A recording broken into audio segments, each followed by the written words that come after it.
eh. Ito gusto ko. So ito mga kakulit, ito na nga yung pinamili namin ni Papa. Ito, gatas ni baby, yan. Tapos pang ulam namin, no, melon. Tapos ito, ayan, bigas. Ay, ano ba yan? Napasama pa itong plastic ng yelo ha. So ngayon mga kakulit, ay aantayin lang muna natin si Mama. Tapos, titingnan natin kung ano nga ba ang magiging reaction niya. Dati kasi mga kakulit, kapag nire-regaluhan namin siya, mga kung ano-ano. So ngayon mga kakulit, ay ang nire-regalo naman namin sa kanya ay gatas ni baby. Bigas, tapos pang ulam namin ng 1 linggo. Siyempre, ang higit sa lahat ay yung sinahod namin ni Papa ngayong buwan na ito. Ay mga kakulit at madilim na. At ngayon ay nandito na nga daw si Mama. Let's go, punta natin. Kakulit at pupuntahan ko na si Mama. Ma, nag-ano ka? Wala. Nagkapalit kay Bibi. Halika dito, Mama. Meron ulit kaming surpresa sa inyo, Papa. Ano yun? Basta halika dito, Mama. Wait lang, Mama. Excited ka na ba? Oo. Si Mama talaga pagdating sa surpresa, napakabilis. Pre, ano nga yun?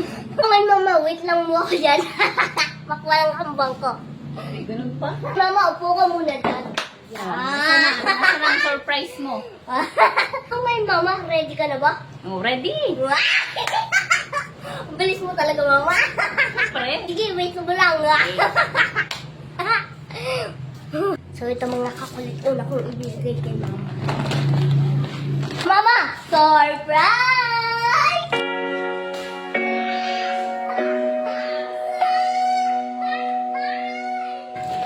Oh, ito Mama. Bigas? Diba? Ba't para mamang hindi ka masaya? Pre, masayaw. May bigas na tayo. Kaya kung Mama binili para sa'yo yan, para hindi mo na ako papabilihin. So ngayon, Mama, hindi lang yan, meron pa. Kaya yun. Sige nga. Diba? Wait ka lang ulit dyan, Mama. So ito naman mga kakulit gatas na din.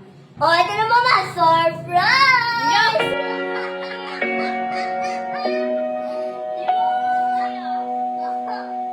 Yan, Mama, gatas ni baby. Yan. Yun ang gusto ko. Malaki na ang bibilin mo. Thank you. Malaki.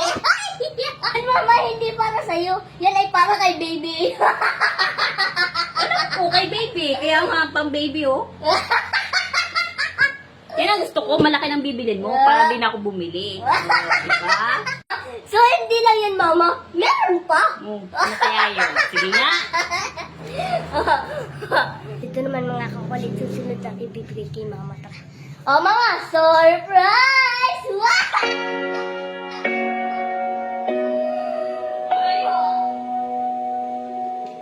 Ayan, mga ganitong binibigay niyo sa akin. Ay, nakakatapo ka naman, Mama. Parang hindi mo naman appreciate yung mga binigay namin ni Papa sa'yo ngayon.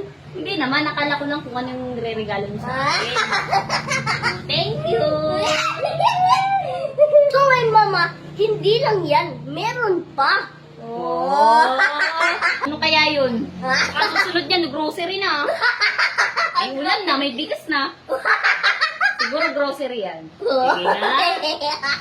Sige na. Tignan natin, Mama. Sige. So, ito mga kakulit yung huling ibibigay ko kay Mama.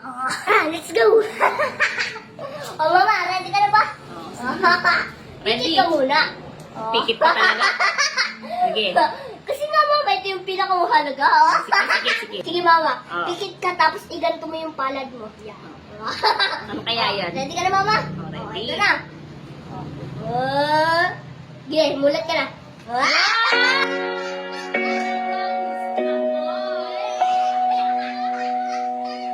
Kinaabangan ko eh. Thank you. So, wait, Mama, yan yung sinahod natin ngayong buwan na ito. Wow. Thank you. So, ngayon, ibinigay namin sa'yo yan, Papa, dahil alam namin na deserve mo yan. Thank you. Dahil siyempre, Mama, ikaw din naman yung namamahala ng pagkain natin dito sa bahay. Kaya ibinigay na namin sa'yo ni Papa yan, no? Thank you. Dali ko ng pera. Ngayon mga kakulit, nakilala ko na si mama na talaga namang pagdating sa pera ay napakasaya. So ngayon mama, naging masaya ka ba sa ibinigay namin sa'yo ni Papa? So ngayon mama, magluto ka na dahil nagugutom na kami ni Papa. Pag ganito ba naman lagi yung bibigay niyo sa akin, gaganahan ako magluto. Lugi na naman tayo mga kakulit.